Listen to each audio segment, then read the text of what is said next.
Muito bem, cara.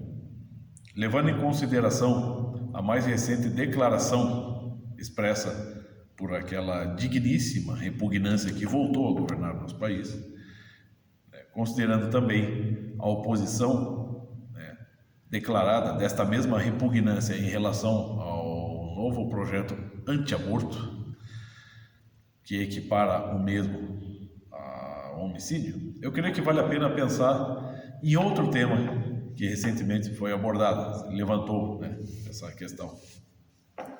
Trata-se de um método bastante eficaz no sentido de se exterminar bebês nos ventres das mamães. O tal assistolia fetal, que consiste numa injeção à base de potássio e outras substâncias que, atravessando o ventre, atravessa a placenta e chega até o coração do feto, provocando a sistolia, ou seja, ele mata a criança por um infarto induzido. Bom, quando se abrem debates em torno do tema do aborto, os grupos de pessoas, representantes dos grupos abortistas, que estão ali para defender o procedimento, eles tentam, por meio de manobras verbais, linguísticas, por meio de os recursos de retórica sofisticada, vamos dizer, torcer, manobrar, por meio de uma série de malabarismos, tentar fazer crer que a situação não é tão grave quanto parece, ou seja, tentam refazer o conceito, forçadamente, o conceito de feto, de modo a considerá-lo apenas um aglomerado de células, material genético. Bom, então você tem a ciência moderna, com todo o seu avanço, a ciência e a medicina moderna, com todo o avanço que ela contém, e neste caso da sistolia fetal, com todo o seu requinte de crueldade. E se você estiver um pouquinho interessado na realidade mesmo, e na realidade deste método, estudar um pouquinho de história, recuar no processo histórico que chegou ao método da sistolia fetal, se você recuar historicamente, você vai chegar, por exemplo, no nazismo, e recuando mais um pouco até a União Soviética. Eu não sei se esse método já existia, mas se você estuda um pouquinho sobre a história das revoluções, um pouquinho sobre marxismo, as internacionais comunistas, história da União Soviética, história do nazismo, você vai perceber que já existia a elaboração de métodos que tendem a, de modo cada vez mais, vamos dizer assim, científico, assim, por meio de um aperfeiçoamento científico, eliminar seres humanos, mais silenciosamente, de modo a ocultar crimes. Essa é a intenção, ou seja, e bem como interferir na formação de seres humanos desde o útero, de modo a criar pessoas já, vamos dizer assim, manipuláveis. Bom, isso está até na literatura clássica. Acho que um prenúncio disso, da desumanização da ciência moderna, você pode perceber, por exemplo, no Frankenstein, de Mary Shelley, já anuncia algo assim. Já no século XX, você vai ter ali George Orwell, e principalmente, neste caso, o Aldous Huxley, o Admirável Mundo Novo. E você tem A Ilha também, que já prega isso aí. Meios de você manipular aí a formação, a gestação de seres humanos. Então, vamos dizer, a arte denunciando a desumanização de cada tempo, os problemas, as evoluções, enfim, as crises de cada período histórico.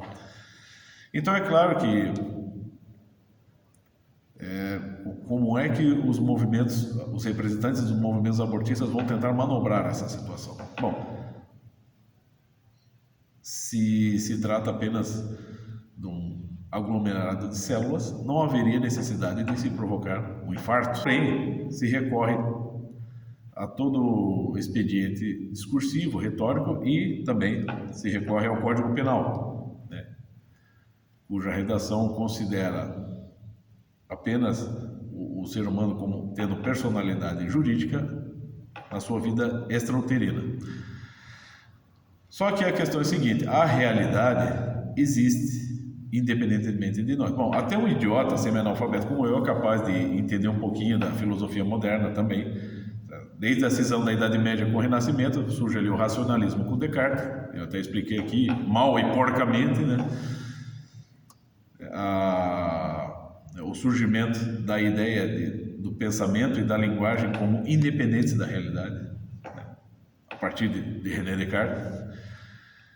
E avançando ali, passando por Thomas Hobbes, David Hume, John Locke, até chegar no Iluminismo e Immanuel Kant, em que se estabelece a linguagem, o aperfeiçoamento da linguagem como aquela que vai organizar a realidade.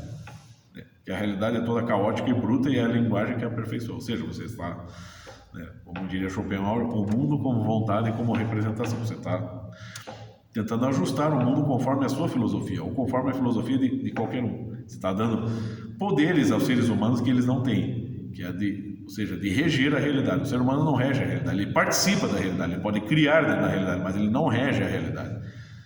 Ou seja, o que precisa de revisão é a obra humana, e não a realidade em torno de nós e a nossa própria realidade. Se o texto da lei, por exemplo, do Código Penal, só reconhece personalidade jurídica a um ser humano na vida extrauterina, a partir da vida extrauterina, bom, é claro que esse texto precisa de revisão, porque a história das civilizações conseguiu acumular cada vez mais camadas de consciência moral e de consciência das coisas. Então, hoje nós sabemos, vamos dizer, nós temos o privilégio de saber muito mais sobre a estrutura do ser humano do que, sei lá, uns 1000 anos atrás.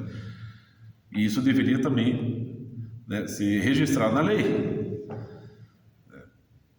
Então, o Código Penal, sim, ele precisa ser revisado de modo a tornar evidente essa questão de que o que está sendo gestado no ventre de uma mulher é um ser humano. Ele não será outra coisa.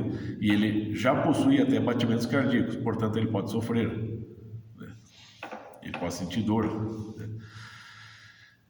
Essa filosofia que tenta impor, é já uma filosofia antiga, que tenta impor a ideia de que a linguagem, a nossa linguagem é que vai organizar a realidade, é que nos transforma em monstros, né? Vide a declaração da ilustre repugnância que novamente governa o nosso país.